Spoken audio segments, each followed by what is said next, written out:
Bem-vindos de volta.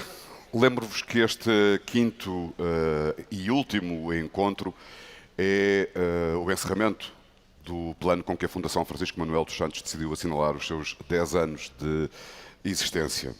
10 anos ao encontro dos portugueses. No encontro anterior, em setembro, questionávamos o futuro do planeta e acabámos por constatar de uma forma muito óbvia, com alguns dos maiores especialistas mundiais, que uma grande parte das respostas se encontra no oceano. Na altura questionávamos o futuro do planeta. O que vamos questionar aqui nesta última sessão é diferente. É o futuro da humanidade, não o futuro do planeta. Pode não ser preciso, no limite, tratar do planeta se não houver humanidade. Ou então, há ou não o risco ou a necessidade de virmos a ter de procurar um outro planeta e, afinal, nós, os terrestres, tornarmos-nos extraterrestres? Os convidados da última sessão de hoje são ambos físicos teóricos e questionam, e isto é a interpretação minha de uma forma muito senso comum, questionam as duas dimensões que alimentaram todo o trabalho científico de Albert Einstein e de muitos outros, por exemplo, o tempo e o espaço. Um deles, Michio Kaku, acredita que pode haver mais do que um universo. Mais do que um universo. Universos paralelos. Outro, Carlo Rovelli, procura a sua própria forma de explicar o tempo. E, minha sugestão, não lhe perguntem como eu fiz ontem, que horas são, porque a resposta pode ser longa. O que se vai seguir é uma verdadeira conversa cósmica.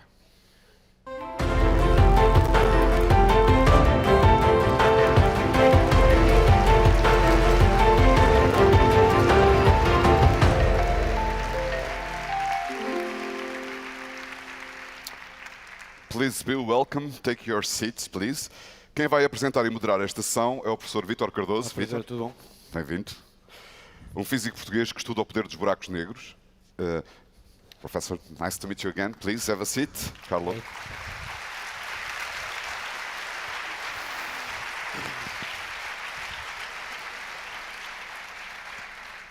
Vítor Cardoso é professor de Física no Instituto Superior Técnico e, entre muitas outras coisas, estudante, investigador de buracos negros, do poder dos buracos negros. É também professor visitante nas universidades de Amsterdão e de Tóquio, pelo menos. É o anfitrião desta conversa cósmica. Vítor. Olá, obrigado a todos. É um prazer estar aqui convosco neste espaço fabuloso, num dia maravilhoso e a celebrar ciência num dia muito especial para todos nós. Obrigado por terem vindo. Eu agora vou mudar para inglês. 100 years ago, there was a now famous headline in the Times of London. It read, "Revolution in Science, Newtonian Ideas Overthrown."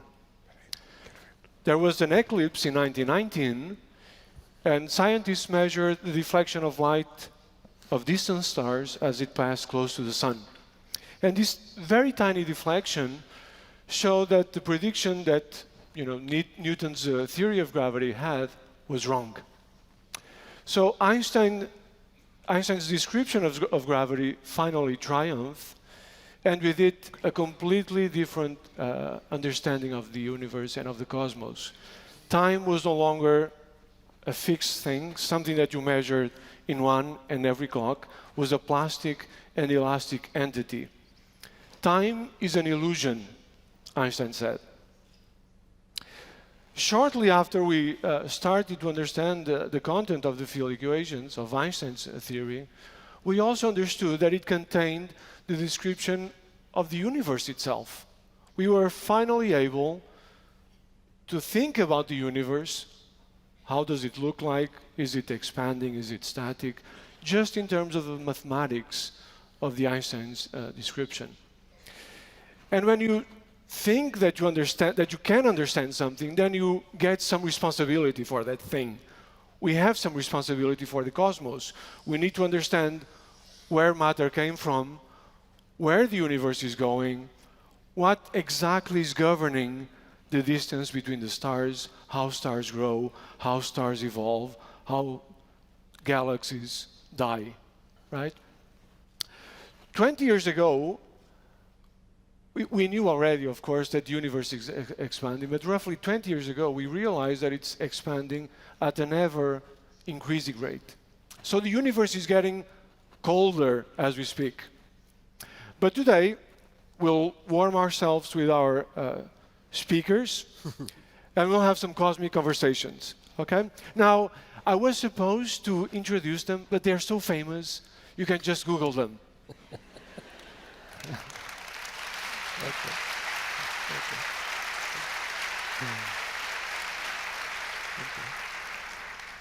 But let me just tell you two curiosities about them. The first about Professor Michio Kaku. It's my pleasure really to be here sitting with him because the reason why I'm in physics, well, at least one of the reasons, is one of his books. When I was finishing high school, you know, the only book I ever carried along was one of Professor Kaku's books, so thank you. That's right. Of course, I still read Professor Rovelli's books whenever I need to give a talk or a course, because it's an amazing source of inspiration. And actually, I just learned that in Italy, his books are the most translated books ever, second only to Pinocchio. Amazing. Thank you. So, without any further ado, let's start our cosmic conversations with Professor Michio Kaku. Thank you so much. Mm-hmm.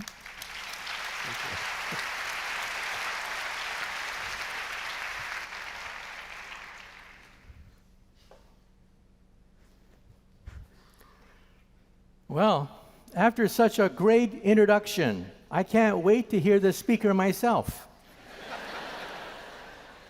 First of all, let me say that I've had the privilege of interviewing over 300 of the world's top scientists for BBC television, the Discovery Channel, the Science Channel. And every time I interview these top scientists, I ask them the key question, the most fundamental question of all time. And that is there intelligent life on the Earth? Well, I was watching the Kardashians on TV last night. Nope, no intelligent life on this planet. But let me dedicate my comments today to the spirit of exploration of the Portuguese navigators who left Lisbon in the 1500s to give us the first realistic maps of the world. The Cape Canaveral of the 1500s was Lisbon. And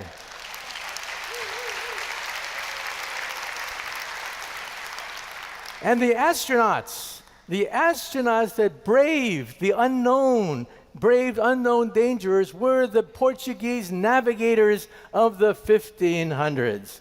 So I'd like to dedicate my comments for that. And let me also say that in the books that I've written, I've tried to explore the frontiers of science. Where is physics taking us? Into the realm of even science fiction. In my books, I talk about time travel. I talk about teleportation.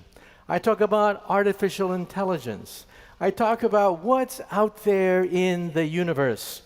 And in my other book, I talked about inner space. We physicists are exploring not just the universe, but the universe of the mind.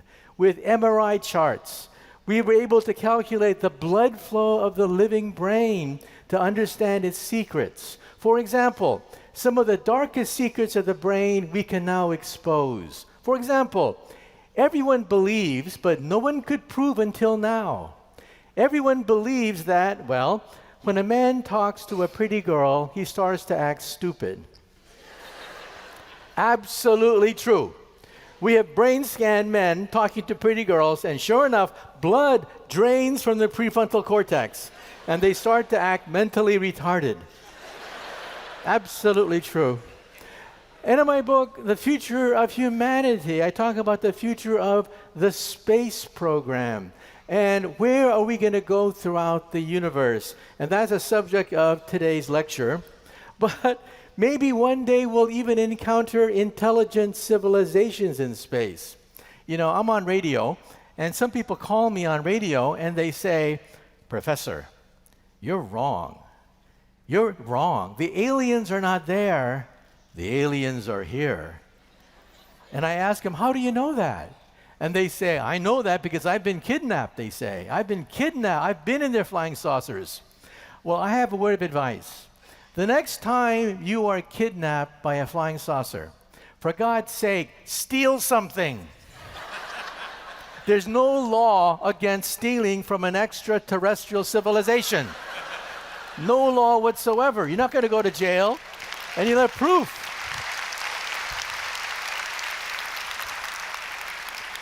And you'll have proof that, yes, you really were in that flying saucer. Well, today, let's talk about the space program, cosmology, the universe, and the world of Einstein. But first of all, some people ask a fundamental question. Why bother? Why do we want to go into outer space? Well, the dinosaurs did not have a space program. And that's why they're not here today. How come there are no dinosaurs here today? Because they did not have a space program. But we do have a space program. And every time I look at this picture, I say to myself, what are these dinosaurs thinking? One dinosaur is probably thinking, oh, this is going to really ruin my day. And the other dinosaur says, aw, shucks. Well, you see, the dinosaurs were wiped out not just by an asteroid or a comet, but the Earth faces threats all the time. In fact, on a scale of 5 billion years, the sun will eat up the Earth. Either we leave, adapt, or die. That's a law of physics, practically. 5 billion years from now, we will have the last nice day. The sky will be on fire. The oceans will boil, the mountains will melt, and we will go back into the sun. You know, the Bible says, from dust to dust, ashes to ashes. We physicists say we came from stardust, and we will go back to stardust. And that's not the only danger facing us. Supervolcanoes, ice ages. Did you know that 99.9% of all species on the Earth go extinct? Extinction is the norm for life on the Earth. We think of Mother Nature as being warm and cuddly. Yes, Mother Nature can be warm and cuddly, but every once in a while, nature gets bored with us and wipes out 99% of all life forms on the planet Earth. If you don't believe me, dig underneath your feet, and you will find the bones, the fossils of the 99.9% of life forms that are now extinct. But you see, we're different. We have a space program. The first era of exploration was in the 1960s, but it was not sustainable because of cost. You realize that in 1966, the moon program cost 5% of the United States federal budget. 5% of every dollar you paid in income tax went to the moon program. That's unsustainable. And that's why now we're entering the second golden era of space exploration. And who's leading the charge? Believe it or not, billionaires are leading the charge. Elon Musk is putting his checkbook where his mouth is, and helping to bankroll a new fleet of rockets. The Falcon Heavy here even launched a sports car into outer space, something that only a billionaire would do. And NASA, not too far behind, is also preparing for its moon rockets. In the next 2 to 3 years, we're going back to the moon. Astronauts will then land on the moon in mid-decade, and after that, we're going on to Mars. In fact, we're going to have a traffic jam around Mars. and the moon. Who's going to the moon? NASA is going to the moon. SpaceX is going to the moon. Blue Origins, the spin-off of Amazon, they're going to the moon. The Chinese are going to the moon. We're going to have a traffic jam around the moon, and I personally think that our descendants, we don't know when, but our descendants will probably honeymoon on the moon. And now we have the BFR, the world's biggest rocket. And Elon Musk has said that he wants 1,000 of these to create a colony on Mars over the next 20 years' time. Some people think that time frame could be a little bit accelerated, but look, as long as he's paying for his money with his space program, I say, sure, go ahead, I'm not paying for it. This is the BFR, the world's biggest rocket. B stands for big. R stands for rocket. And you know what F stands for.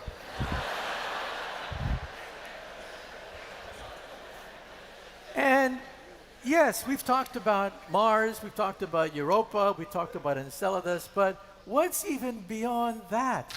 We've now discovered 4,000 exoplanets orbiting other stars, and we now realize we can take a census of the Milky Way galaxy, a census of the galaxy. We now know that on average, every star you see tonight has a planet going around it. That is astounding. How many planets are Earth-sized in the Milky Way galaxy? Billions. And we're now looking for the Holy Grail. The Holy Grail of planetary science is to find a twin, not a super Earth, but a twin of the Earth in outer space. A twin with liquid water oceans, perhaps with oxygen, perhaps in the so-called Goldilocks zone of being just right from the mother star. Yes, we hope one day to find a twin of the Earth in outer space. And what are we going to do about it? Well, we hope to visit it. My late colleague, Stephen Hawking, liked the idea of sending chips into outer space to reach the nearby stars. This is the Breakthrough Starshot program using laser beams to energize a fleet of chips to reach Alpha Centauri within 20 years' time. It'll go up to 20% the speed of light. So we're now talking about reaching the nearby stars with known technology, reaching Alpha Centauri. And in the Alpha Centauri system, we have Proxima Centauri b. It is an Earth-like planet, only 4 light years from the Earth. That's a hop, skip, and a jump. And beyond that, we're now talking science fiction. It turns out that in France, we're building the ITER fusion reactor. A fusion reactor that'll take a piece of the sun and energize machines on the planet Earth. And what is the fuel for a fusion reactor? Seawater. Hydrogen from seawater can be burned to give you energy the same way the sun gives us fusion power and lights up our world. Well, why not build a fusion rocket? We physicists have done the math, and yes, the fusion rocket would be much larger than the Saturn rocket here, but it could conceivably reach 50% the speed of light. The design that I like best, coming from science fiction, is the ramjet fusion engine. It is an engine that needs no fuel whatsoever. It looks like an ice cream cone. It scoops up hydrogen from interstellar space in the forward direction, burns it in a fusion reactor, and then can approach light speed all for free. It does not require any fueling whatsoever. It simply scoops up interstellar hydrogen, burns it in a fusion reactor. And then, of course, if you're a fan of Star Trek, you want antimatter rockets. Antimatter is the ultimate source of energy in the universe, 100% conversion of matter into energy if you could build a rocket that has antimatter as its basic fuel. The problem? Well, it would bankrupt the planet Earth to do this. Small detail. But this rocket here is the ultimate rocket capable of reaching the stars. And then I have my own personal point of view. My own personal pet project is something I call laser porting. You see, one day we will digitize you. Everything known about you will be digitized. Silicon Valley is already offering for money the digitization of your parents. Most people have no memorabilia from their parents, maybe a wristwatch, maybe a photograph of your parents. Why not have your parents digitized so you have them always? One day we might be digitized. We'll become immortal. All your memories, personality, all your traits can be digitized so that you can have a conversation with your great-great-great-great-great-grandchildren and live forever. This is called the Connectome Project, where we're digitizing the human brain itself. You know, just a few months ago, it was announced that we can now digitize the brain of a fruit fly. Every single neuron of a fruit fly can be located, put in a computer, and we can, in some sense, simulate the brain of a fruit fly. Now, our brain has 100 billion neurons, a lot more than a fruit fly. But one day we will digitize the human brain. And what are we going to do with it? I say, shoot it into outer space. Put it on a laser beam and shoot it to the moon. How long would it take for you to go to the moon? 1 second.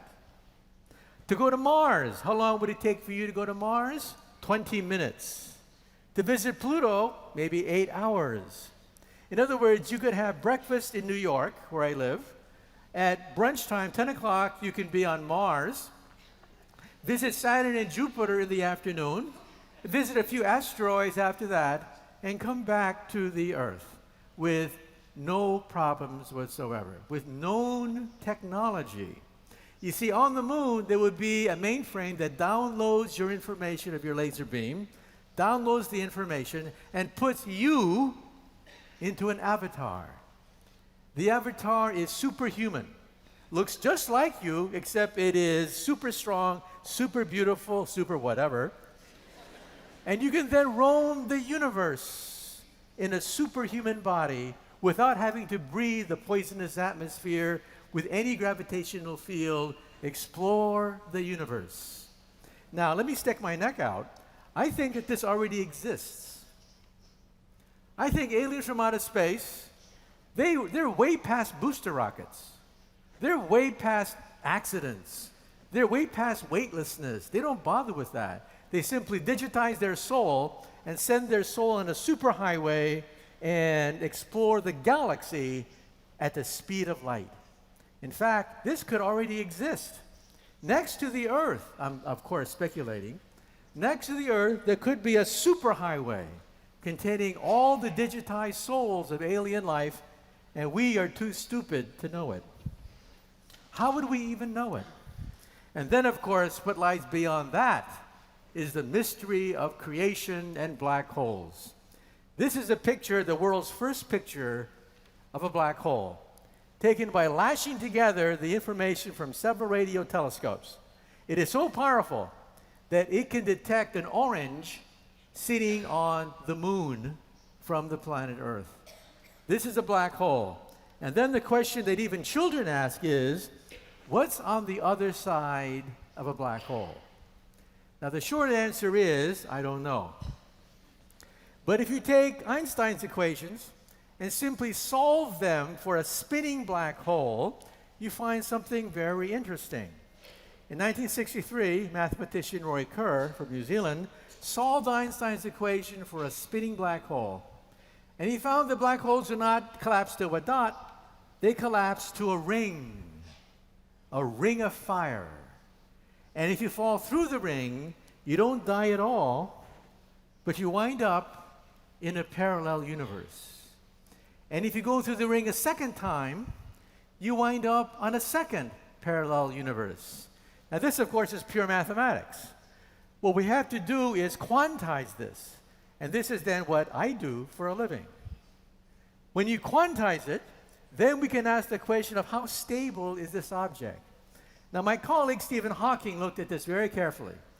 And he said, first, you need positive energy to open the gateway, according to Einstein's equation, according to what is called the Kerr metric.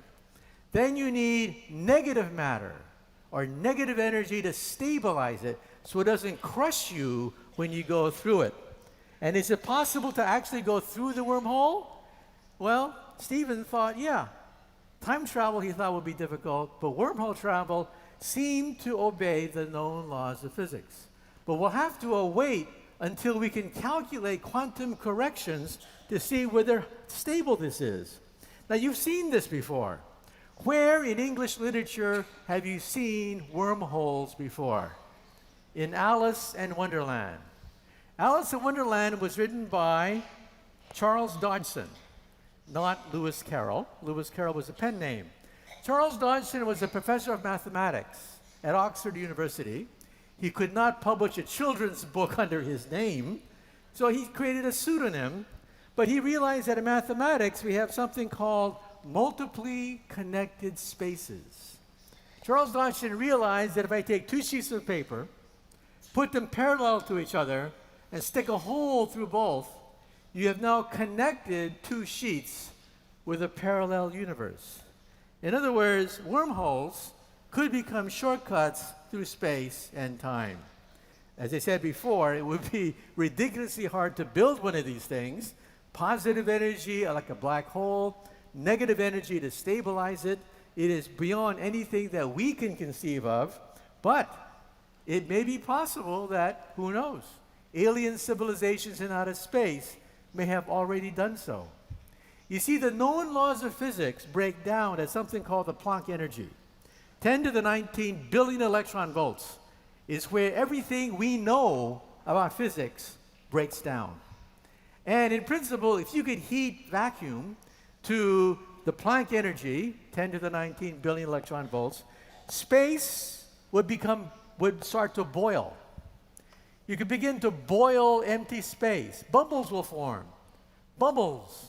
And if you fall through the bubble, perhaps you wind up in a parallel universe, and perhaps that's the origin of the universe itself. There are many theories about the origin of the universe. One theory says that perhaps the universe is a white hole. On the other side of a black hole is a white hole, according to one theory. You fall into the black hole, and you get shot out the other end in a white hole. And doesn't that sound like the Big Bang? Well, quite frankly, we don't know what set off the Big Bang. But we do believe that you have to quantize the Big Bang. You have to apply the quantum theory to the Big Bang. And when you quantize an electron, for example, like in a transistor, the electron can be two places at the same time. That seems to violate common sense, right? But tough. That's the way the world is. Get used to it. So if the electron can be two places at the same time, why can't the universe be two places at the same time? In other words, the Big Bang itself perhaps had parallel universes. And how do we prove all these fantastic theories? Well, with a machine. We have built the Large Hadron Collider, a gigantic machine outside Geneva, Switzerland, to, in some sense, recreate a mini universe, to recreate some of the conditions of the Big Bang itself. 27 kilometers in circumference, the biggest machine of science ever conceived of, and we finally found the Higgs boson. And you may say to yourself, hooray, hooray, we found the Higgs boson. But then the question is, what does it all mean? Where is it all going? Well, folks, this is it. This is the end product of 12 billion euros, the end product of 20 Nobel Prizes that have gone into creating this. This is the theory of almost everything. It is called the Standard Model. It fits all the data. It is the end product of thousands of physicists working with one goal: to recreate conditions of the early universe. What's wrong with this? Well, nothing's wrong with it. The only problem, it is also the ugliest theory known to science. It has 36 quarks and antiquarks, 19 or more free parameters, 3 carbon copies of quarks and leptons and Yang-Mills particles. It is a theory that only a mother can love. This is it, folks. Billions of dollars to create the Standard Model.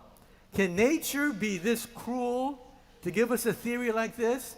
I like to think of it as getting a whale, a platypus, and an aardvark, scotch taping them together and saying this is nature's ultimate, finest evolutionary end product, the end product of a million years of evolution on the Earth. Well, you see, this is not quite how Einstein thought it would progress. Let me say a few things about myself.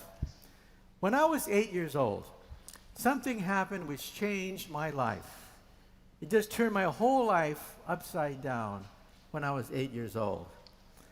When I was 8 years old, they announced that a great scientist had just died. And I still remember a picture. That evening's pictures changed my life.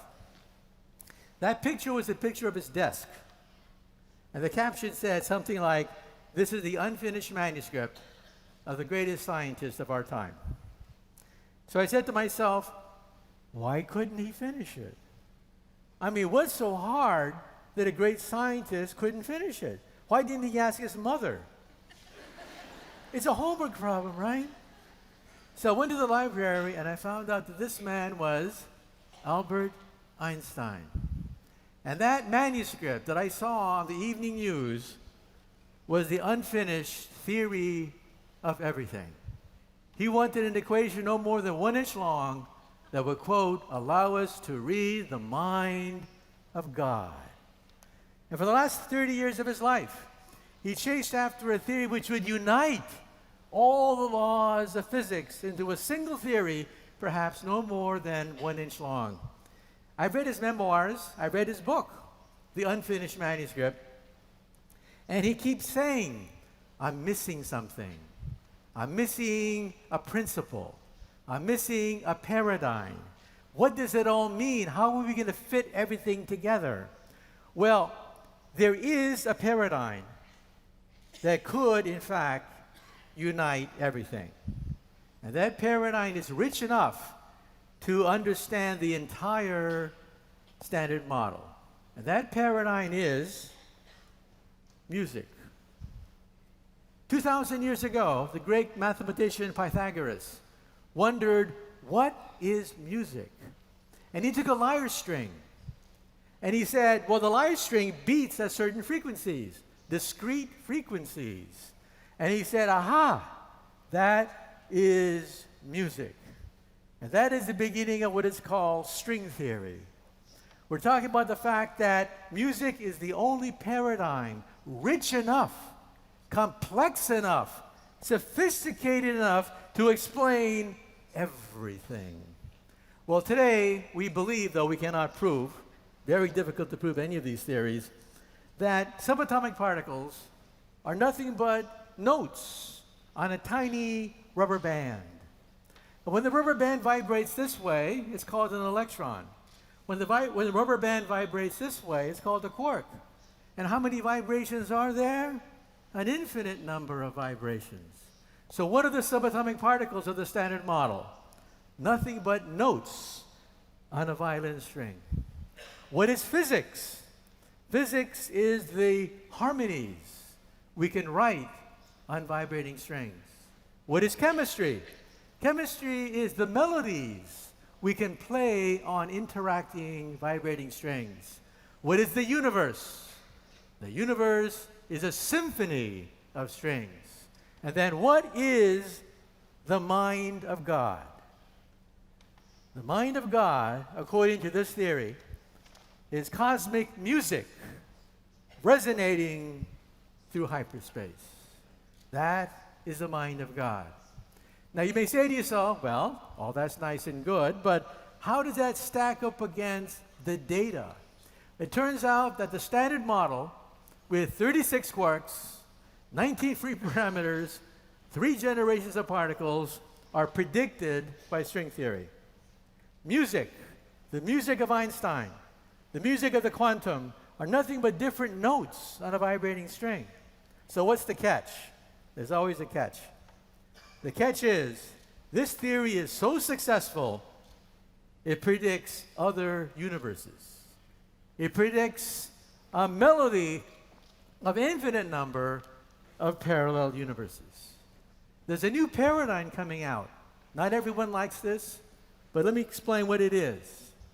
Our universe is a bubble.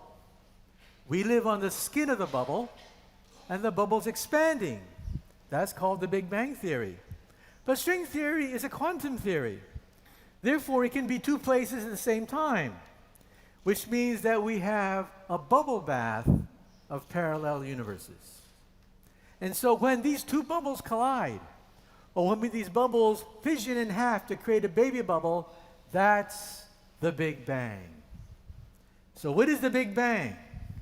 The Big Bang is nothing but the collision of universes or the peeling off of a baby universe from another universe. And what are we going to do with this? We're going to test it. The next particle to be discovered by the Large Hadron Collider, we hope, is the photino. It is a particle which is neutral, stable, and massive, and we hope it makes up dark matter. Dark matter is what holds the Milky Way galaxy together. It is invisible, and we hope to find the particles that make up dark matter in the Large Hadron Collider or the next generation of machines beyond the Large Hadron Collider. Already, the Japanese, the Chinese, and the Europeans are now bidding to create the next accelerator beyond the Large Hadron Collider. And from that, we hope to answer some of the deepest secrets of creation, like the universe. Is it possible to create a baby universe? Is it possible to be a god? And in some sense, one day, if you can harness this cosmic power, manipulate space and time itself. Well, I'm running out of time, so let me say two things. First, some of you have my books. I'd be more than happy to sign your book after my talk. And after I sign your book, you can go to eBay and auction them off for money. Yes, you can make money on today's talk. And second of all, let me say a few things about myself. You see, when I was a child, I had a role model. That role model was Albert Einstein. Let me tell you my favorite Einstein story. When Einstein was an old man, he was tired of giving the same talk over and over again. So one day his chauffeur came up to him, and the chauffeur said, "Professor, I'm really a part-time actor. I've heard your speech so many times, I've memorized it. So why don't we switch places? I will put on a mustache, I'll put on a wig, I will be the great Einstein. You can take my jacket and be my chauffeur." Well, Einstein loved the joke, so they switched places. This went along famously until one day, a mathematician in the back asked a very difficult question. And Einstein thought, oh, the game is up. But then the chauffeur said, that question is so elementary that even my chauffeur here can answer it for you. Thank you very much. Thank you.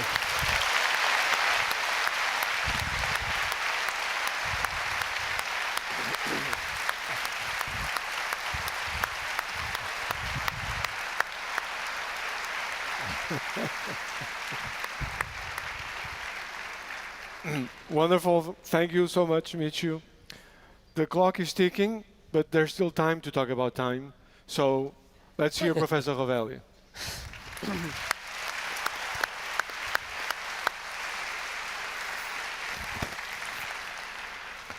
Thank you very much.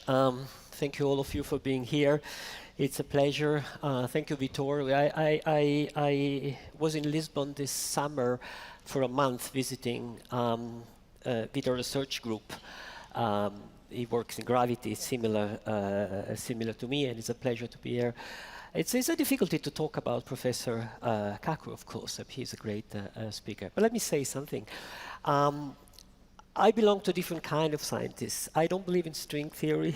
I don't believe in multi-universes. I don't believe in going faster than light in the galaxy, sending our mind there. I also think that science is fantastic, is beautiful, but it has a lot of limitations. We humans are not so powerful, and science needs a sort of humility and recognizing our own limits. That's the way I think we can best address the difficulties, which I agree with Professor Kaku are there and are in front of us. So, in this spirit, I'm not going to talk too much about speculations. What could it be? Are the universe or strings or things like that? I speculate. My science, it's a lot speculation about how the world could be.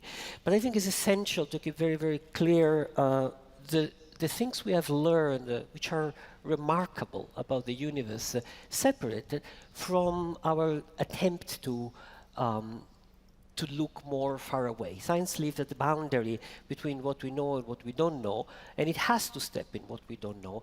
But at the same time, especially in communicating to the large public, it should be very clear what is known and what is not known.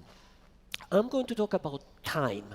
I will use this 27 minutes to talk about time, and not to tell you everything we know about time, because there isn't time for that, but tell you a few things which I think are amazing about what we have discovered about time, and also what we think might be true about time. So let me start by saying that time is interesting. And you may say, oh, wait a minute, time is something we all know what it is, right? This is the now, and then time passes. We are in one instant, then there's another instant. So we have a clear idea of what time is. Right? Time is this long sequence of instances. And I have a metaphor for time.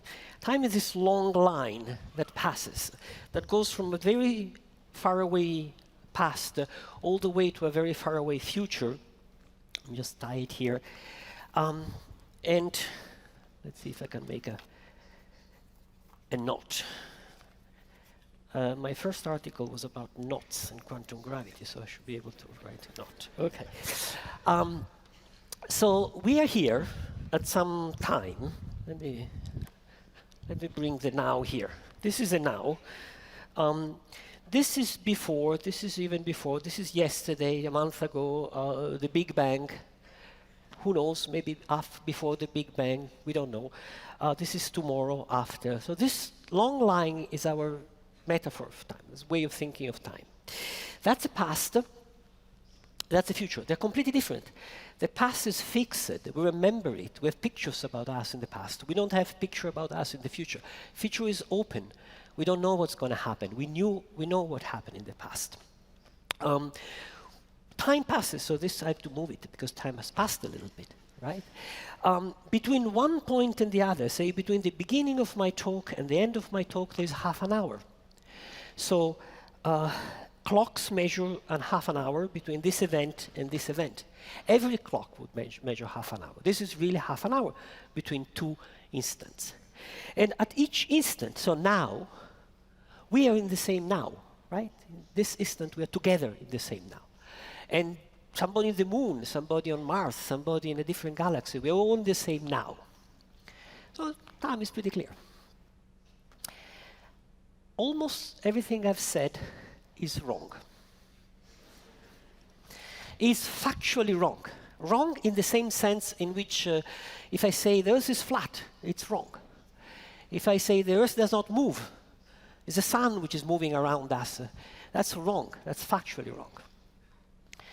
Of course, the Earth is roughly flat. If you take a map of Portugal, it's roughly flat, right? So to some approximation is okay.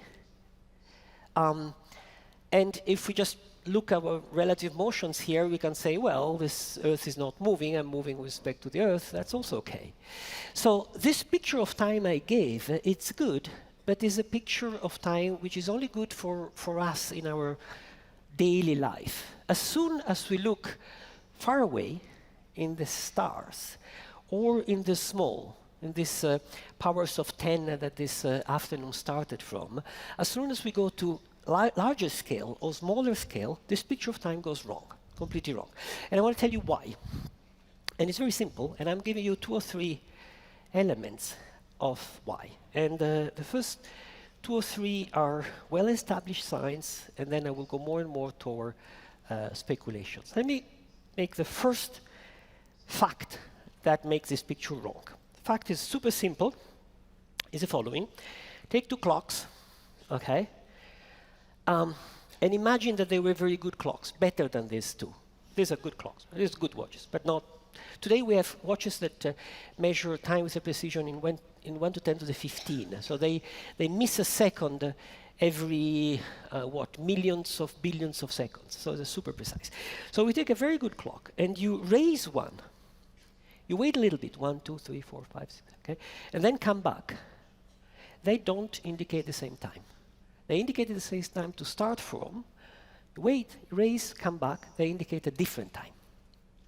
So up here, and I really mean 1 meter, we can do this experiment in laboratories today at a meter of altitude difference. Up here, there's more time than down here. It's not just clocks. If you live up there, you live longer. You have more time to think. Flowers have more time to blossom. Pendulum has more time to pendule, and so on. So there is really more time there than down. Your head lives longer than your feet, unless you live upside down. This is a fact, and you say, how is it possible? Well, you just measure it, and it turns out to be true. What is spectacular is that Einstein predicted that much longer before having clocks good enough to measure it, but it's a reality. So this means that between 2 points here and here, the amount of time is not fixed. It depends whether you're up or down. Now, why we don't see this usually? Because the effect is very small. You need a very, very precise clock to see it. But the effect is very small here on Earth.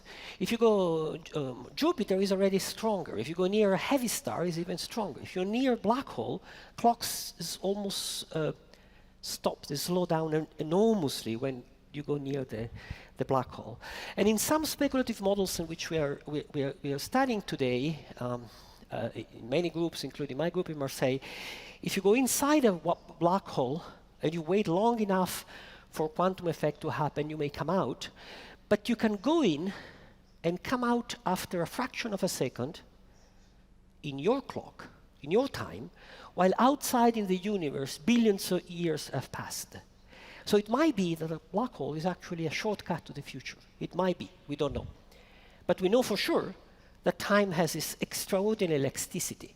So this line is just a bad metaphor for time. From here to there may be 1,000 years for somebody and a very short time for somebody else. That's the first point. Second point, why this is wrong. And this is also something we have understood very, very well. Einstein has understood very, very well.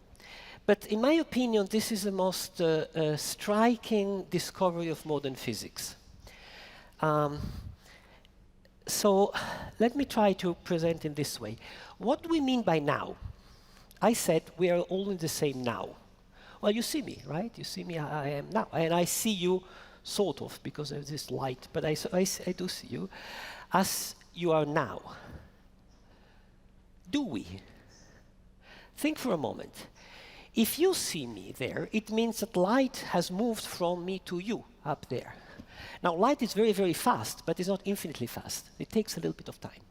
So when you look at me, you see me a few nanoseconds later. It takes maybe 100 nanoseconds to get to the end of the hole. So you see me how I was 100 nanoseconds before you're looking at me. And I see you how you were 100 nanoseconds after the moment I'm seeing you. So we're not looking at one another in the same moment. Now, of course, our brain resolves maybe a tenth of a second, maybe 100th of a second if you're a musician and you listen to rhythm very, very carefully. But this is much, much longer than the time lights take to go back and forth. So it's irrelevant. time light takes to go back and forth, we don't perceive it. It's almost nothing for our mind. So we say we are just in the same now, but we aren't. There is this discrepancy. But now, I was 12 when humanity got to the moon. I remember, I don't know if you have heard the conversations between Cape Canaveral and the astronaut on the moon. How is it going? It's going very well. Okay? There was a time delay for light or radio signals to go back and forth. And if we go to Mars, which I hope it will be maybe 15 minutes or half an hour, depending where Mars is with respect to us in the solar system, for signals to go back and forth. So we cannot say right now on Mars because we see it, because anything we see on Mars is 15 minutes earlier. Now it turns out, and I'm not going through the detail, that if you fold together the fact that clocks go at different speed and the fact that light takes time and so on and so forth, careful, it is impossible to give meaning to saying at the same time at long distances. On Mars, we can say that there's something happening in the future, which is after a signal go there, something happening in the past, so before I could see something there. But in between, there is a lapse of time on Mars, which is half an hour, which is neither future nor past for us, and they're equally present to us. So the very idea that there is a single present all over the universe is just not compatible with the way the universe is worked, with the way reality is made. There is no present in the universe. There is no sense whatsoever in asking what happened today on a distant galaxy in Andromeda. So the very notion of present now, it's an approximation which we use of talking to one another because we are close enough and we don't resolve small intervals of time. The present is an approximation. There is no present in the real temporal structure of reality at large. This is mind-blowing. It is something we know for sure. 2. 3. And a little bit more time has passed here. 3 is another extraordinary discovery of physics. In fact, it's a step, and it's something we know quite well up to a certain point, and then we are confused. It is the following. One of the things I said when I said we all know what is time is that the past is fixed and the future is open. We remember the past, we don't remember the future. That seemed to be plain and obvious.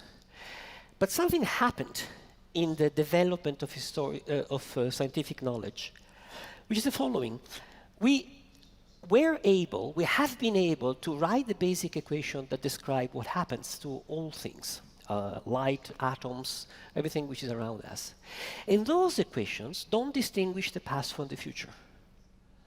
So this was a striking contradiction with our experience. The Newton equation, the Einstein equation, the Schrödinger equation, the equation of quantum field theory, future and past are the same, but in our experience, future and past are different. Where does the difference come from? Well, there is one equation which distinguishes the past from the future, and it has to do with heat, temperature,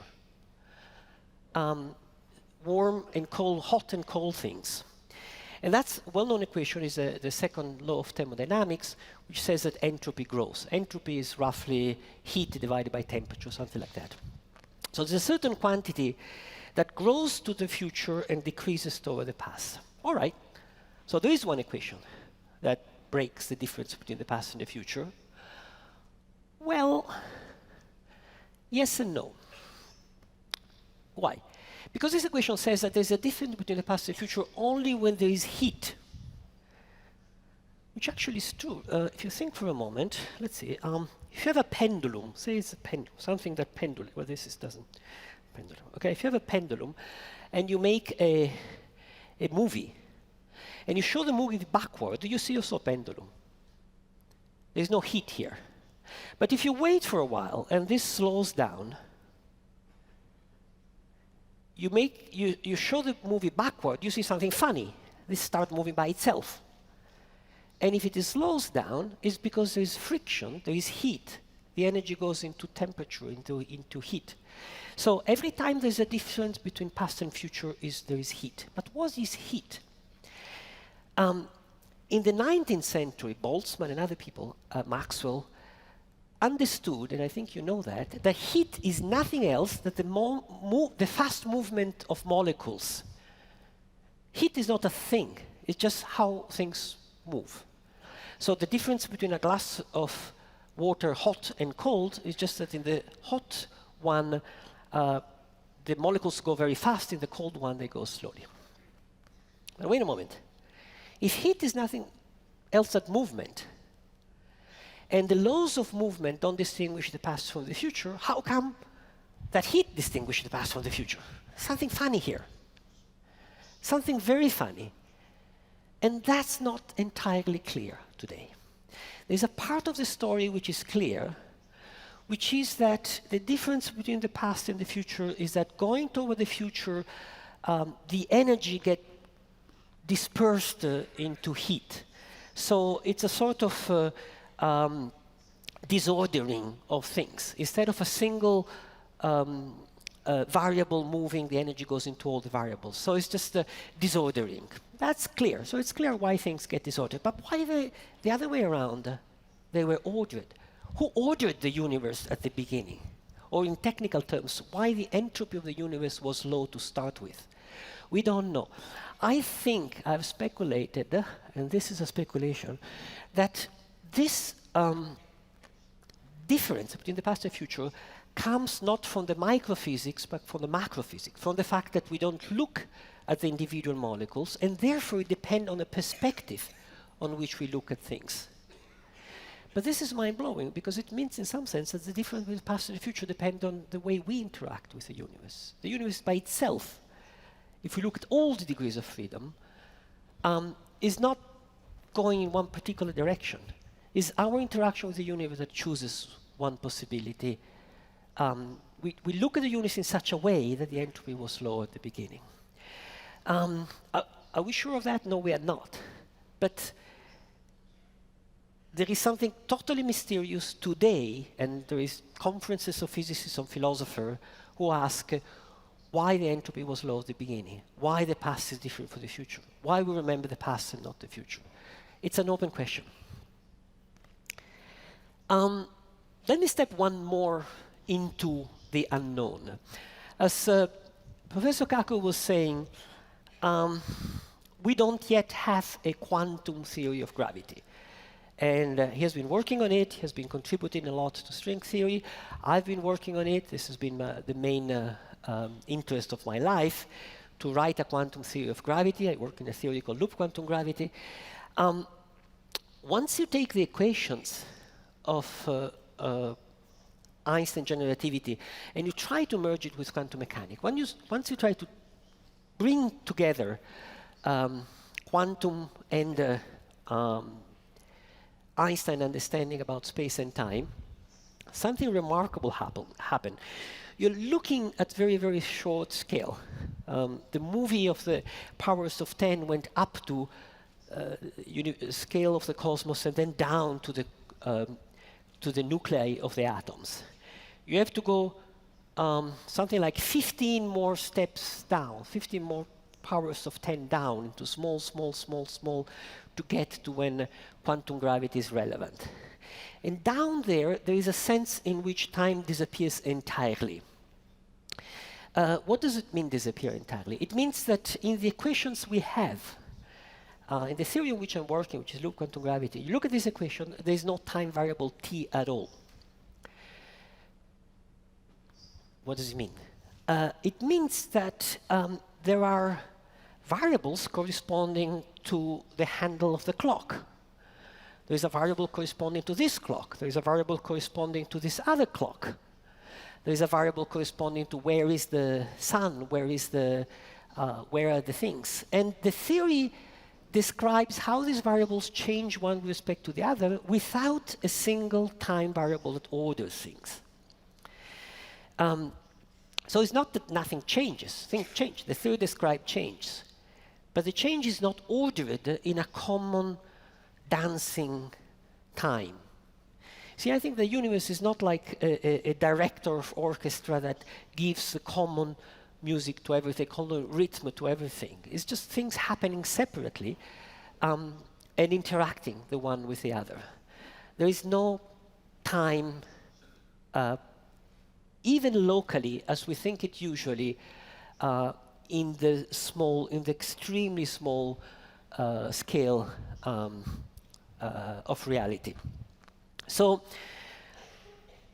we don't know. We don't have a quantum theory of gravity yet. Or actually, we do have quantum theories of gravities, but we need to test them, and none of those have been tested, so we're not sure.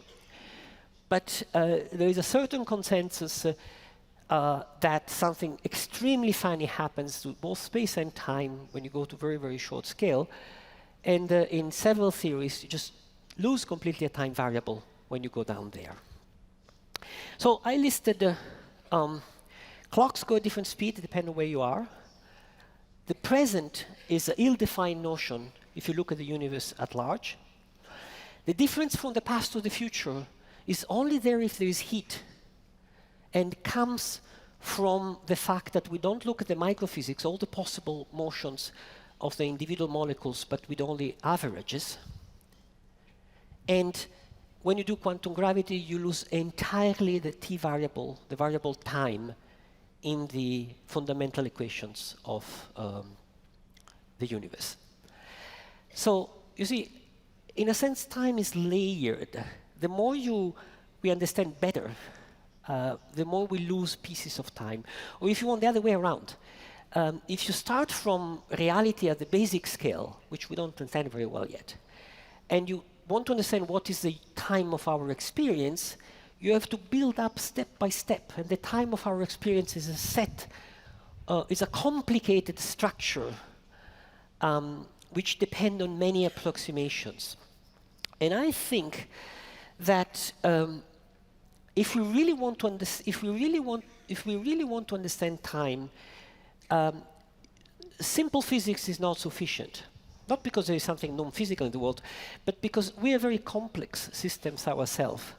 And to understand temporality in full, we need to look at this complexity. Caroline Pork was saying what characterizes life is complexity, and what characterizes us thinking mammals with this brain, it's an enormous complexity in the way we interact with reality in our brain.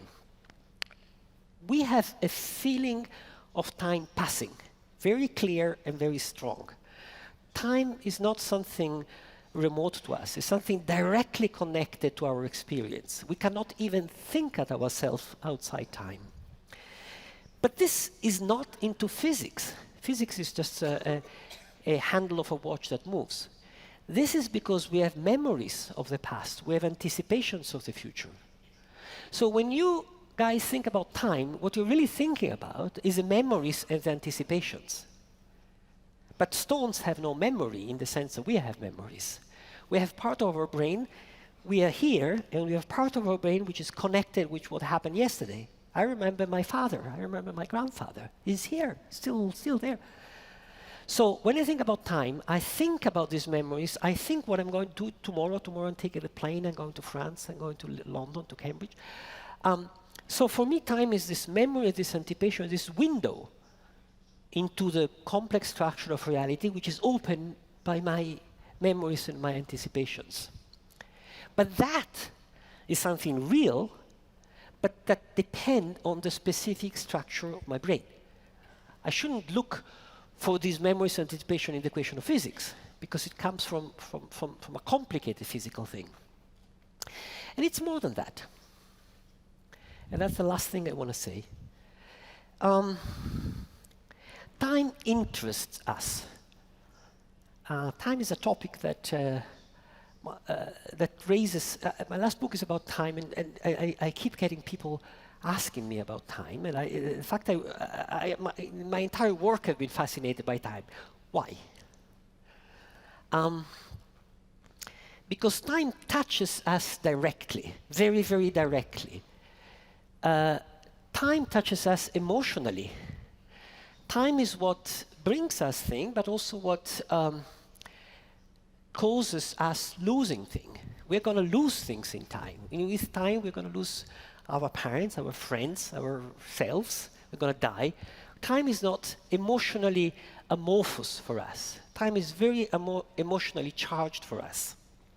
And if you look at the philosophers, even very different philosophers, they all have stressed this emotional aspect of time. And if you're a physicist, you may first think, wait a moment, if I want to understand time, I have to take all this away, because we physicists are not supposed to look at the emotional aspect of things.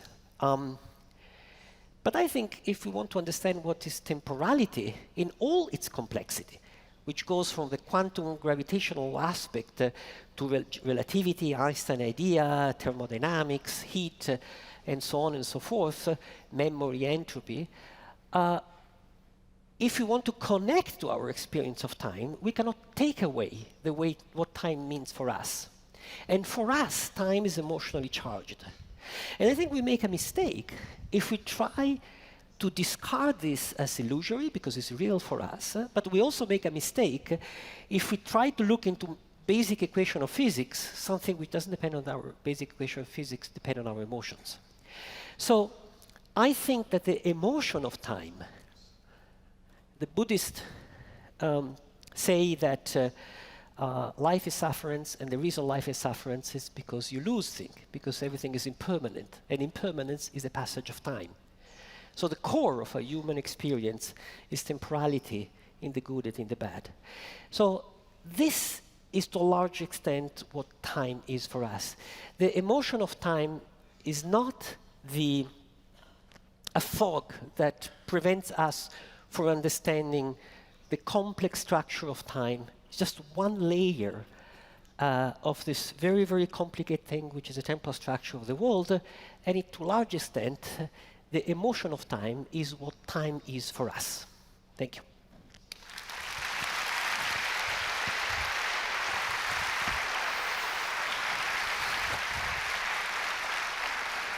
Should I take away the... No. Thank you.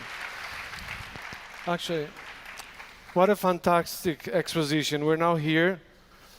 Somewhere here, we still have up to here to discuss a little bit. You know, a few months ago, I tried to have this conversation with my landlord. I was telling him, you know, time is very relative. It depends. No way, man. It's a month overdue. Pay me the rent.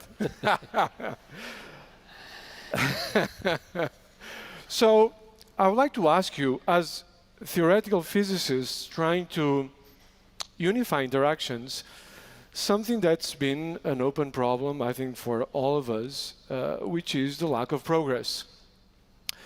We know the basic ingredients of physics, the fundamental interactions. We think we have a good description of gravity at all scales. GR is still general relativity. The theory that Einstein formulated more than 100 years ago is still perfectly valid. And you know, when I was coming to, actually in high school or college, all the buzz was about string theory. This will be the new thing. This will solve all our problems. And yet, I mean, it's been decades, and I sense there's a lack of progress. Do you have any thoughts on this, Michio? That's the subject of my next book, is the fact that progress has been slow. But you see, we are humans. We expect immediate results for everything.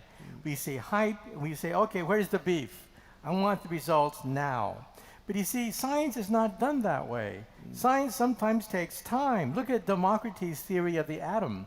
That took 2,000 years for us to finally verify something that Democritus said.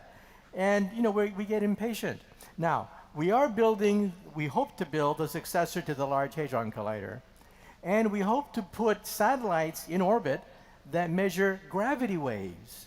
And so we expect to get vibrations from the instant of creation itself. But that's correct, but are there predictions from string theory that we can test? Well, one prediction is dark matter, that it predicts that dark matter is the next octave of the string. We are the lowest octave. What is Einstein's theory? What is the standard model? just the lowest octave of the string. But the string is higher octaves, and they're testable. And that's why we want to find dark matter in the laboratory with the Large Hadron Collider, and that would clinch it right there. I see. So, but Carlo, you have been working on an alternative to string theory. Do you think that the next decades will bring data that we can use to test against, say, loop quantum gravity, and that we can have the two theories talking to one another? I think that we already are getting some enormously interesting data, which are new, which we didn't know in the past. 2 examples or 3 examples are the following. The large majority of people working either in string theory and related field that I know expected very strongly supersymmetry to show up at CERN with the LHC, with the current instrument, and it did not. It has been a big blow for the community, and somebody has talked even of the crisis of physics. I don't think it's a crisis of physics at all. It's good when we get information from nature. That has been unexpected information. Many people expected supersymmetric particles to be seen, and they were not seen. Right. I think we should listen.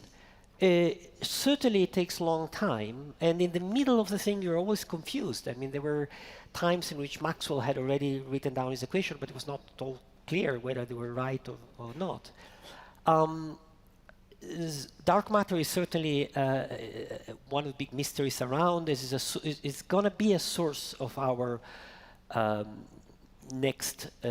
So I guess my question is it depressing if 100 years from now we're still discussing only GR and the standard interactions that we know now? Is it depressing that we're just testing to finer details what we think are the basic ingredients, or is it the way that science must do? I think things are changing. I mean, we have learned that. We have learned, for instance, that with the gravitational waves, that the electromagnetic gravitational waves go at the same speed, which has eliminated a large number of alternative theories. That's another new input. So nature is talking. And I think that some fashion will go down, some other will go up, and we'll learn. It has always been like that. It is true that we have, it doesn't seem much progress since the standard model of general relativity, but this is because those generations have been super good. That's true. Yes. The next big project could be LISA, the Laser Interferometry Space Antenna. The European Space Agency, NASA, is working on it. And we hope to get baby pictures of the instant of creation within a trillionth of a second after the instant of creation. Not 300,000 years after the Big Bang, but the instant of the Big Bang. And we hope to find evidence of an umbilical cord. That if the infant universe emerges from the womb, maybe we can find evidence of an umbilical cord. An umbilical cord connecting our baby universe to a parent universe. That's a good point. And by the way, for the audience, Portugal is highly involved in the LISA. In mission. LISA. Yeah. LISA is one of the beautiful phenomena. This is putting in solar orbit 3 satellites to measure gravitational waves with like an antenna which is as long roughly as the orbit of the moon. It's a huge satellite.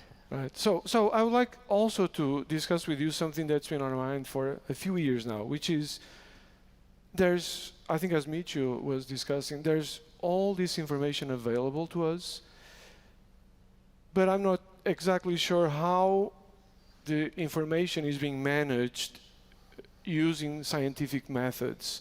It's standard nowadays to hear people saying that the Earth is flat, that you don't need vaccines because they're bad for you. So somehow, all of us are scientists because we think the data is there, we can go on Wikipedia and we know what's going on. But in fact, men and women of science are still needed to digest the data. Do you have any sense of where we're going with this? Well, realize that the internet does not modify human behavior. A certain fraction of the human race are criminals. A certain fraction of the human race are perpetual liars. And the internet simply magnifies their reach. But it doesn't outlaw them. In fact, in a democratic society, you want crazy ideas to proliferate because you never know where the correct idea comes from. But I think the Wild West of the internet is birth pangs. Just birth pangs of the internet, because the internet was originally a military weapon. Right. And that's why there's no policemen, there's no rules, it's just an open road, because that's how it was designed to fight a nuclear war. It's young, it's still a very young technology. And I think as time goes by, a lot of the Wild West will be eliminated or at least assuaged. Do you share this view, Carlo? Yes, I think that the internet created a lot of damage, but this because it's new, and we're going to learn a little bit to use it. I think scientists have a responsibility here. Everybody has a responsibility, but scientists have a responsibility of using it properly, in a sense, and distinguishing clearly what is known from our speculation, I think, will be helpful to scientists have to be reliable. Society needs competences. I want to, if I want my town to build a bridge and have it done by an engineering that there is a consensus is a reliable one. I don't want to be the one who checks the calculations of how to do the... But you want to make sure that the person building the bridge is... I want right? to, I think a scientifically educated public should be able to distinguish the good from the bad, the nonsense from the...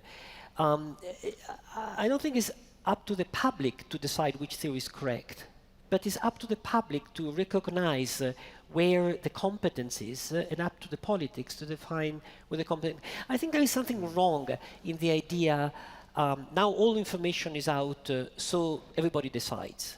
I don't know anything about biology, so I'm not going to decide which biological theory is right of the creation of life, but I can recognize, I think I can recognize, I hope. I see that there is a problem in recognizing those who have some theories about the origin of life, which are interesting, credible, worth developing from nonsense. Yeah, but so how do we do it? I mean, so how do you stop this bad democratization of science? Like, you know, I'm not going to get my kids vaccinated because it's bad for them. What do you do about it? That's a very good case. I think that it's a case in which things went wrong. I mean, there's information that spread enormously for political interest, for cultural interest, for good faith of people getting confused, and somehow the importance of the vaccines was underestimated and interpreted. Not vaccinating a population is totally stupid. We're just doing harm to ourselves. Right. Well, you know, as Deng Xiaoping of China once said, when you open the window, a few flies come in. So you have to open the window. You have to let the breath of fresh ideas, good ideas, circulate in society. But yeah, you get a few flies coming in. Now the question is how you detect those flies. We're scientists, and we believe in things that are testable, falsifiable, and reproducible. So every time someone comes out with a theory, we have to challenge them. Where's the testing of it? Where's the reproducibility? Where's the falsifiability to this thing? Right. But do you think we have been doing that work well? No, I think that scientists, for the most part, are in their ivory tower, doing their own lab experiments, not engaging with the public, and challenging the public to have things that are testable, falsifiable, and reproducible, because otherwise the public cannot decide what is correct and what is not correct. So actually, in relation to this, I read recently, I think maybe in Harper's or something, that 1/3, let me see the number, 1/3 of youngsters would prefer to become YouTubers or influencers, whatever there is, rather than an astronaut. What's going wrong? You know?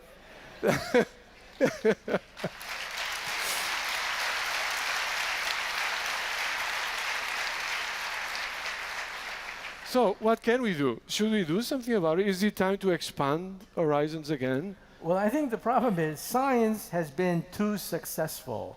Because we have been successful, because we've gone to the moon, because we've gone to Mars, people say, ho-hum, been there, done that. Right. And people get bored, basically, because science is so successful. But that's why scientists have to come into the public debate. We have to then challenge when patently incorrect ideas are circulated because they can hurt people. Right. I mean, I don't mind if people talk about flying saucers because it's not going to hurt anyone.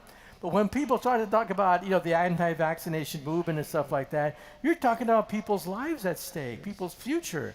At that point, scientists do have a responsibility to jump in. That's right. Do you agree with this, Carlo? 100%, yes, 100%. I don't know what can be done. Certainly, I see in many societies, with respect to 30 years ago, a decrease in confidence in competence. The people have less. And look, I myself went through a crisis here because I spent my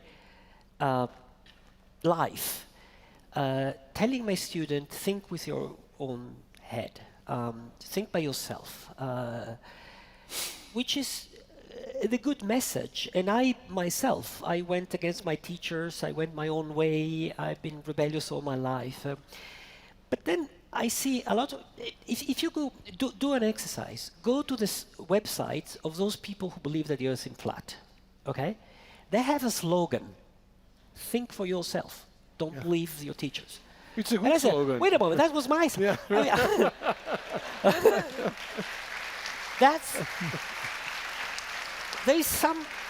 There is something wrong here. I mean, maybe I'm getting old, I'm an old guy, so I say, no.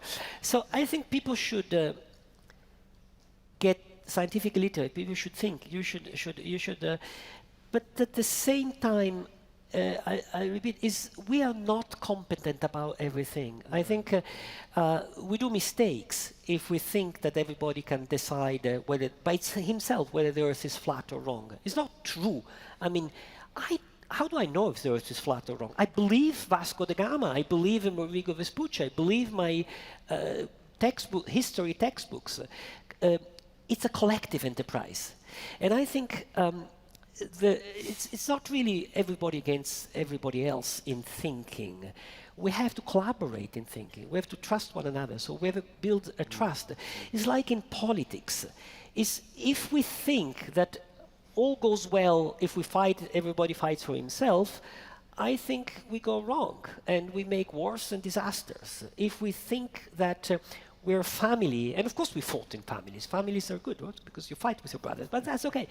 But then you work together because of the common good. Right. So I think there is a sense of collaboration that is what humanity needs most, in my opinion. So,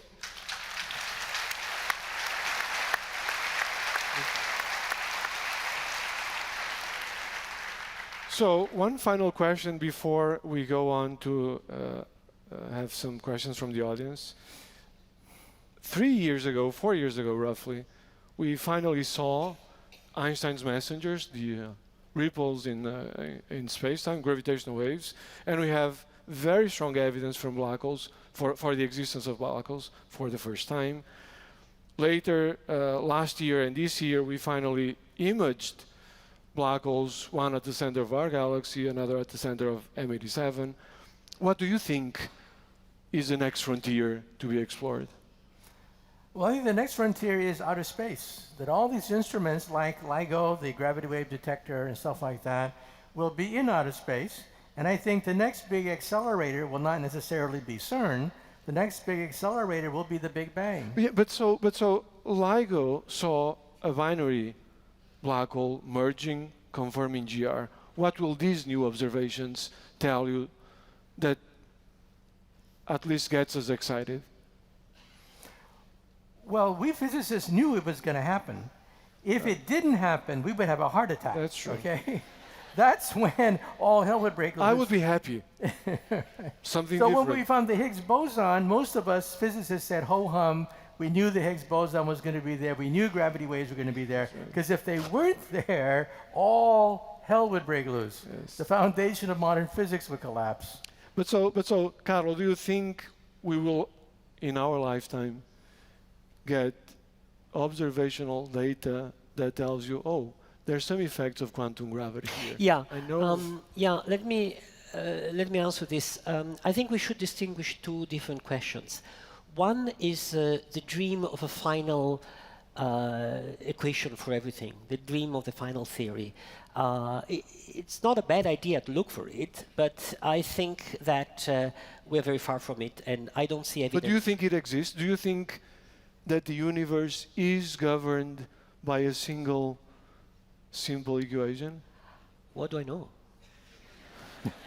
I mean, Maybe you have a secret. No, look, if I had known it, you would have read my paper about it. There were good attempts, and string theory was a wonderful attempt, but I don't see evidence of having a single simple equation that give. I don't think we have an equation from which the 19 parameters of the standard model can be computed today. And a lot of extremely smart people have worked on that.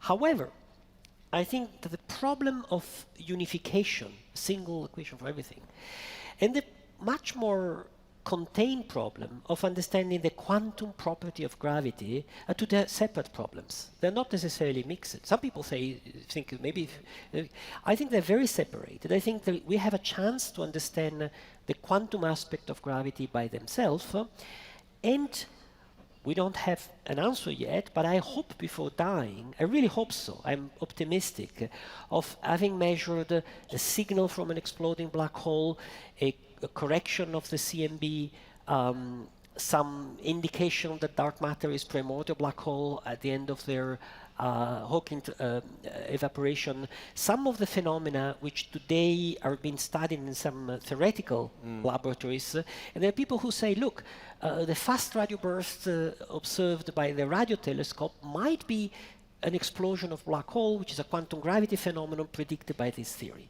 Has it happened yet? No. Do I hope it may happen in the next 10 years? Yes, I do. Well, you know, Nobel laureate Steve Weinberg likes to look at it this way. For centuries, the ancient navigators talked about a North Pole. There was always this gap in the maps. All these maps of the ancient world had this huge missing chunk called the North Pole. Magnets would trace the North Pole. Navigators would look at the stars and say, yes, there must be a North Pole, but no one found it. It took centuries before Perry finally nailed down the North Pole. Now, today in physics, we have the same situation. On one sheet of paper, I can write down all the known laws of physics at a fundamental level. One sheet of paper. Einstein's equation is half an inch long. Maxwell's equation is half an inch long. The standard model is, most of the page. But in one page, I can summarize all that is known about the universe with no exceptions whatsoever. So I think that, it probably does come down to one equation, just as Einstein thought. An equation perhaps no more than 1 inch long. I will wait for that. And now we're going. So I think we still have a few centimeters. So, so we'll now take questions from the audience. Do I need to throw this? Okay, 2 questions. I presume I'm allowed to ask one? Yeah, of course. Okay, this is for you, Carlo. If I understood you correctly, if this quantum theory of gravity that you described is correct, the one where you said you go 15 orders of magnitude past the level of the nucleus, and at that small level, time disappears.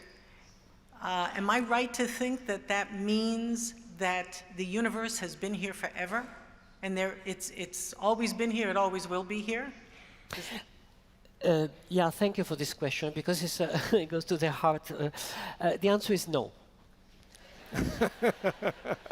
And let me say more precisely why the answer is no. I think that physics is about describing change, motion, evolution. In fact, all of science is described. Biology is describing a process, not entities. We humans are processes. We don't understand biology in a single picture. We understand how it changes. And so is physics.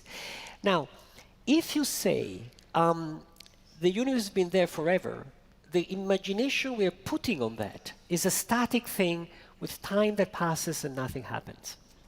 It's the opposite. Everything happens. Physics is about the description of happening. There's nothing static in physics. So much so that if you go down to the scale of quantum gravity, the simplest intuition, Professor Kaku has an idea, it's a boiling thing. Everything is happening at the same time, not ordered in any common time. So my intuition is that we're as far away as possible for the idea of a block universe, a static thing, nothing happens. It's the other way around. It's an unordered happening of things that only get ordered when we look at larger scale and we see more and more ordered by averaging over. It's for the same reason for which quantum mechanical certainty become classical certainty. Right? Why? Because just the law of large numbers. We average of many fluctuations and then things seem perfectly solid when in the small they're bubbling. I think we have one other question.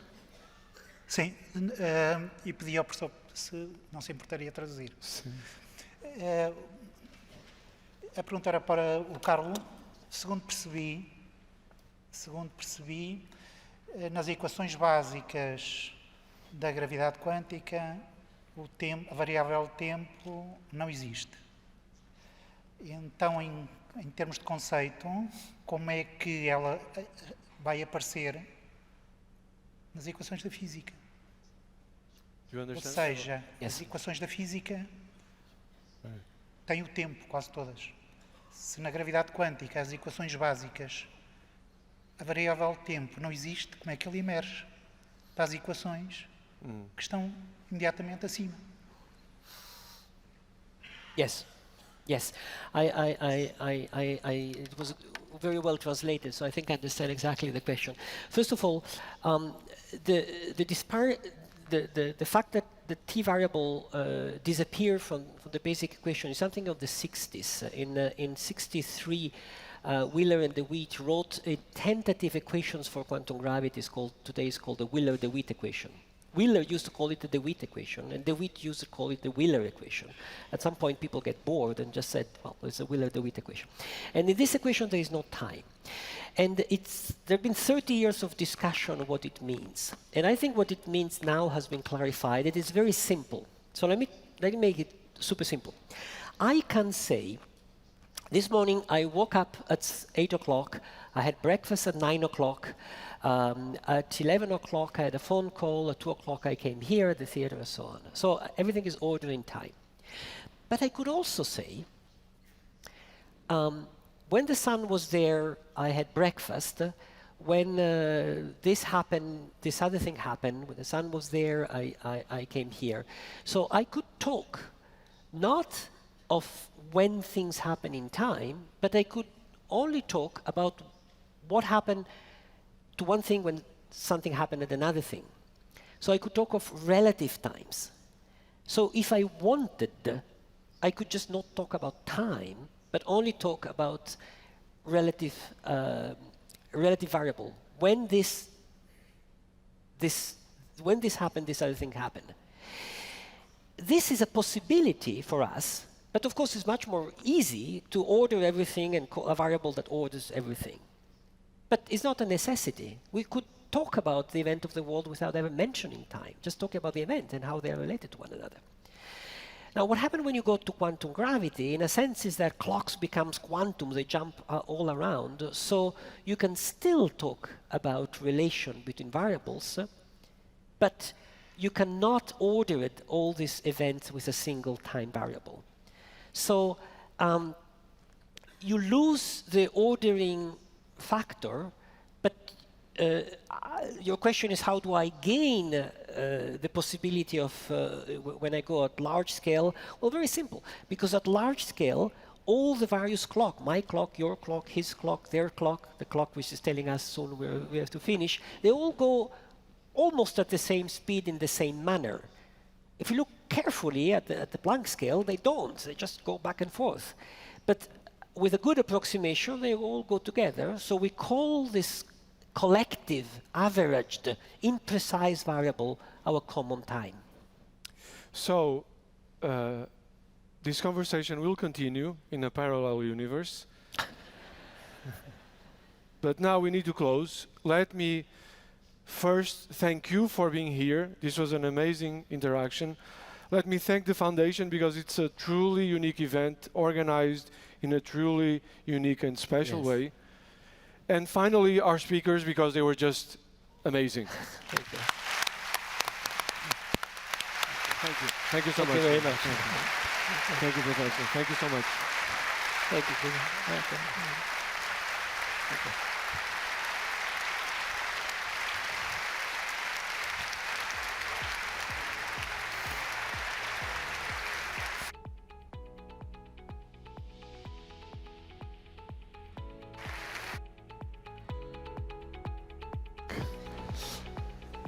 Penso que o meu já está aberto.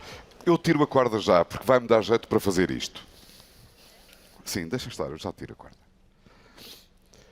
Portanto, nós estávamos onde é que estava o cascol? Onde é que está o agora? O que é que estará agora a acontecer em Júpiter, em primeiro lugar? O cascol estava aqui, não é? Portanto, este é o agora. Vou tentar dar aqui outra vez o nó à corda. Vamos lá ver se isto corre bem. Eu prometo que eu tinha prometido que só iria fazer um número de ilusionismo depois da intervenção final do Dr. Jaime Gama. Mas, se calhar, vou começar já por este pequeno ensaio. Nada na mão, nada na manga, está bem? Portanto, e um nó muito mal dado, que o meu primeiro livro não foi sobre nós. Bom, o cascol estava aqui, não é? Portanto, este aqui é o presente. Vamos imaginar, peço-vos que me acompanhem, se isto for, por exemplo, o meu timeline, a linha da minha vida, e se eu estou aqui, e pegando na analogia há pouco do professor Rovelli, aquilo será o meu passado e aquilo será o meu futuro, certo? Portanto, se o cascol passar para aqui, eu estarei em direção ao meu futuro. E, eventualmente, chegarei ao último nó. Mais tarde ou mais cedo, espero que mais tarde. Isto é o que nos diz o senso comum, certo? Uma das pessoas, eu decidi improvisar isto agora porque tenho mesmo que manter aqui alguma atenção e porque acredito verdadeiramente nisto, é de um dos pensadores que mais me influenciou para além do Einstein. Vale o que vale. Isto é verdade, mas não é verdade que nós façamos este percurso desta forma, do nosso passado para o nosso futuro.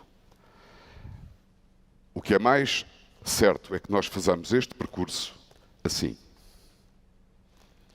caminhando de marcha atrás para o futuro.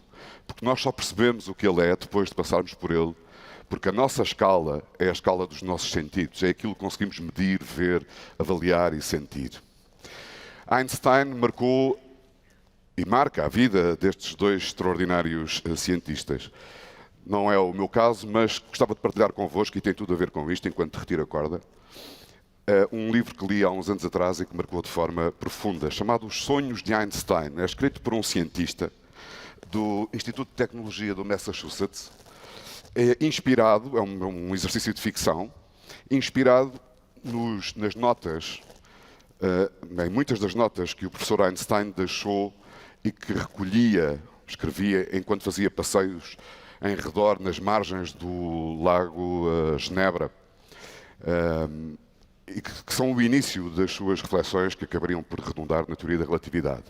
Esse livro, Os Sonhos de Einstein, é um exercício totalmente especulativo em que são imaginados diversos mundos, em que a diferença essencial de um mundo para o outro, ou a característica essencial de cada um desses mundos, é a maneira como se mede o tempo e como o tempo se manifesta.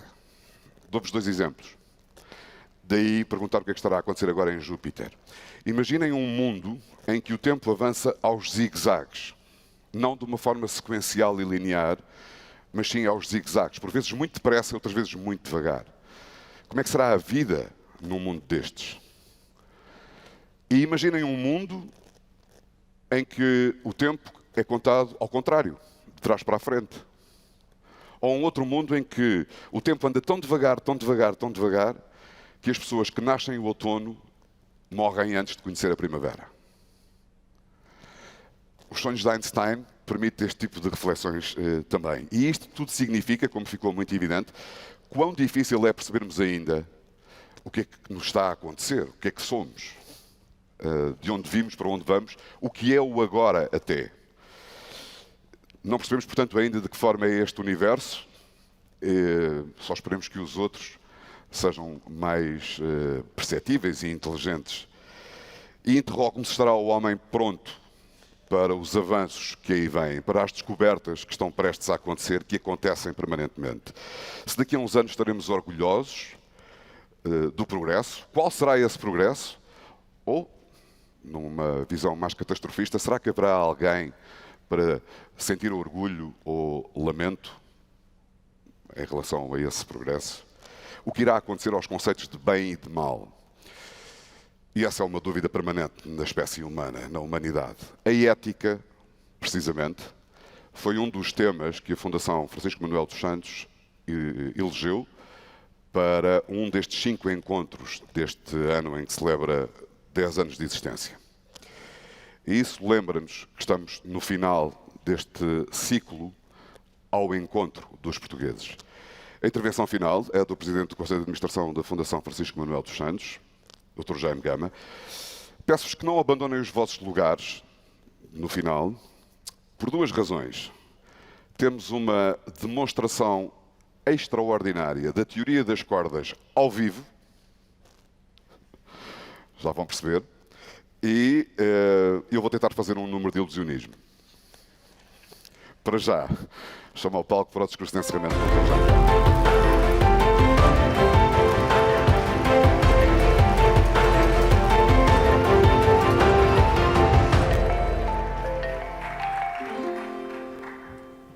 Eu serei muito breve, porque o pior que há no fim de uma sessão desta natureza é haver um discurso a despropósito. Mas queria dizer-vos simples palavras.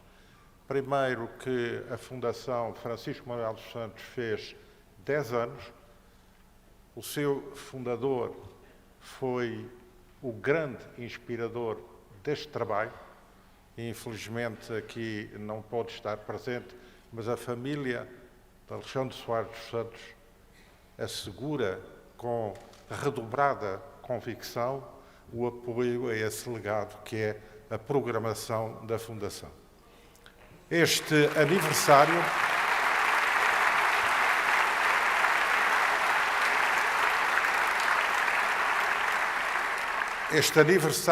foi a comemoração de 10 anos, mas foi um 10º ano extremamente exigente. E com os encontros que fizemos, as publicações que editamos, aquilo que marcamos na sociedade portuguesa, com tudo isso, temos a consciência de ter dado um salto em frente bastante importante. A realização desta conferência, que vai ser, para nós também, um instrumento de análise e reflexão, creio que marca um ponto diferente na maneira de comunicar ciência, de comunicar conhecimento, de pensar. E por isso nós vamos sair daqui com o estímulo dado pela vossa participação, não só pela vossa presença, mas também pela forma como reagiram a este debate. Aos que aqui vieram, aos cientistas renomados que aqui estiveram presentes e a toda a equipe, que envolve muita gente, não só da Fundação, como outras equipas que cooperam connosco, as editoras, a comunicação, neste caso especial, a TVI, e sem toda essa rede de trabalho, estes resultados não seriam possíveis. Portanto, nós partimos daqui com uma certa satisfação por aquilo que estamos a realizar, pelo contributo que estamos a dar, mas também com uma certa angústia, com uma certa interrogação, com uma certa perplexidade. Será que vamos manter este ritmo de exigência ao ponto que conseguimos classificar esta plataforma? Pois bem, aquilo que eu vos quero dizer é que nós vamos também sair desta conferência estimulados por esta ideia de sair por um buraco negro para encontrar um universo paralelo e para reestimular a nossa energia com as cordas competitivas, disruptivas, harmónicas que possamos vir a encontrar e que estamos motivados para prosseguir. E que em 2020 vamos dar uma presença maior e melhor à sociedade portuguesa. É essa a nossa convicção. Com o vosso apoio, com o vosso estímulo, e por isso vos peço agora que, introduzidos pelo José Alberto Carvalho, possam prosseguir uma viagem no espaço e no tempo através da música, que é também uma forma insubstituível de pensamento. Muito obrigado a todos.